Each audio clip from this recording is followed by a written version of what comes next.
Bonjour chers étudiants, bienvenue dans cette nouvelle session. Alors aujourd'hui, on s'attaque à un monument, une pièce maîtresse de la tragédie moderne du XXe siècle, Antigone de Jean Anouilh. On va se focaliser vraiment zoomer sur l'une des scènes finales, une scène absolument déchirante.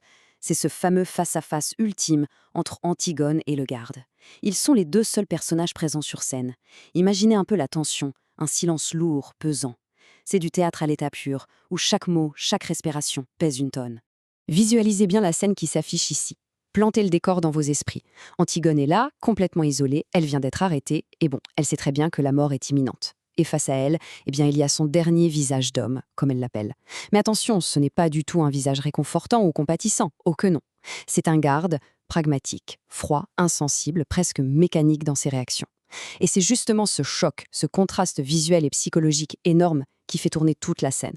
D'un côté, on a cette jeune femme qui frôle l'éternité, et de l'autre, un type complètement englué dans les petites préoccupations de son quotidien.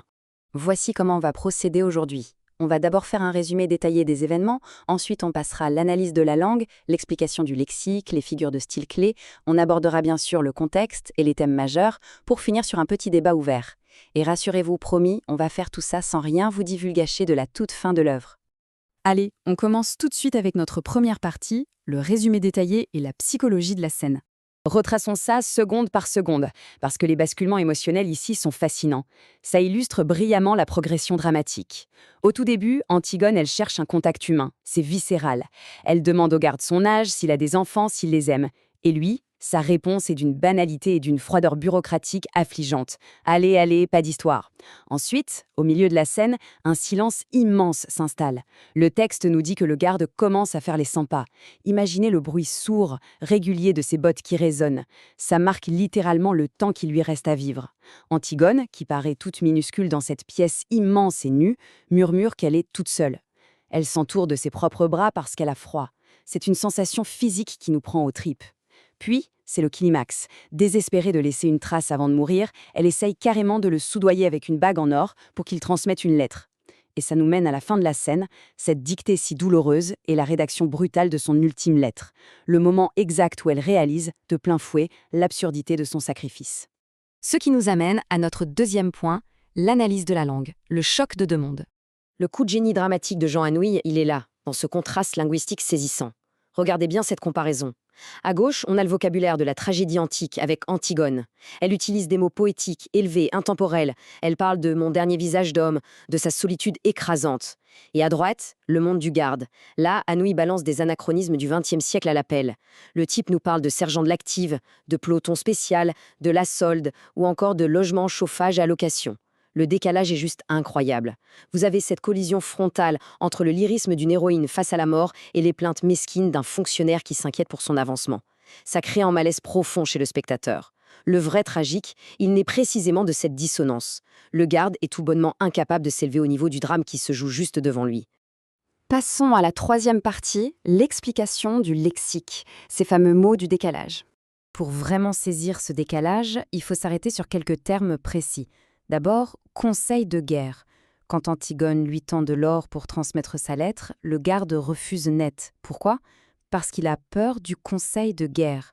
C'est un tribunal militaire chargé de juger les soldats en temps de guerre. Mais c'est un anachronisme flagrant. Dans la Grèce antique de la mythologie, ça n'existait pas du tout sous cette forme. Anouilh glisse ça exprès pour nous montrer que le garde est soumis à une menace moderne, bureaucratique et totalitaire. Et c'est cette peur bête du système qui l'empêche de faire preuve de la moindre once d'empathie humaine. Ensuite, on a le mot Hadès. Le garde mentionne les cavernes de Hadès. Dans la mythologie grecque, bon, vous le savez sûrement, c'est le dieu des morts, le maître des enfers souterrains. Ce qui est fascinant ici, c'est la façon dont Anouilh ancre soudainement la pièce dans ses racines antiques. En plein milieu d'une discussion bourrée de jargon militaire moderne, boum, une référence classique. Ça nous rappelle l'échelle mythique du destin d'Antigone, même quand elle a face à elle un type d'une banalité à pleurer. Et puis, il y a cette expression « se faire une chic ».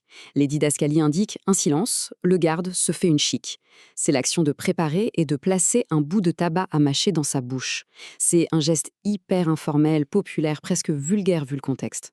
Et n'oubliez pas, quand ça arrive, c'est juste après qu'Antigone a appris qu'elle serait emmurée vivante d'abord. Le contraste est d'une brutalité inouïe. L'horreur indicible de sa condamnation est accueillie par le détachement cru et routinier de cet homme. Il se fait une chic. Point. Quatrième partie, les figures de style clés. Comment l'auteur crée l'émotion par la rhétorique. Gardez bien en tête que dans cette scène tragique, absolument chaque parole est un argument. Chaque personnage essaye de justifier son existence et ses choix. Écoutez bien cette réplique déchirante au moment où la réalité du supplice la frappe. Elle s'écrie « Ô tombeau, ô lit nuptial, ô ma demeure souterraine ». Imaginez-vous à sa place. Imaginez la terreur pure, mais aussi l'acceptation tragique qui vibre dans la voix d'Antigone quand elle prononce ces mots. Elle associe directement la mort à son mariage avec Aimon, un mariage qui n'aura jamais lieu sur Terre, mais seulement dans les ténèbres. Passons en revue 5 figures de style essentielles utilisées par l'auteur pour construire l'apogée émotionnel de cette scène. Premièrement, l'anaphore. La répétition du « oh, oh » en début de phrase rythme le texte. Ça souligne l'intensité de son désespoir et le poids de la fatalité. C'est le cri tragique par excellence. Deuxièmement, la métaphore. Des bêtes se serraient l'une contre l'autre pour se faire chaud. Antigone se réduit à un état animal pour démontrer un besoin primitif, viscéral, de chaleur face à un isolement total. Troisièmement, l'antiphrase ou l'ironie de situation. Le garde-lâche, c'est une drôle de lettre. Évidemment, elle n'est pas amusante du tout. Ce décalage met en évidence l'incompréhension totale et ironique du garde face à la noblesse de la mort. Quatrièmement, la répétition. C'est trop laid, tout cela, tout est trop laid. Là, c'est le dégoût psychologique profond d'Antigone face à une mort qui a perdu toute sa grandeur, complètement désacralisée par le comportement du garde. Et cinquièmement, l'hyperbole du garde. Je risquerais gros, moi, à ce petit jeu-là. Le type a devant lui une femme qui sacrifie sa vie entière, et lui, il exagère égoïstement son petit risque réglementaire en refusant de l'aider. Le paroxysme, le sommet absolu de cet absurde, on le touche pendant la dictée de la lettre. Le garde, incapable d'une once d'empathie, suce la mine de son crayon et écrit machinalement. Antigone dicte cette phrase terrible. « Je ne sais plus pourquoi je meurs ». C'est la faille tragique. Et la déconnexion fait vraiment mal à voir.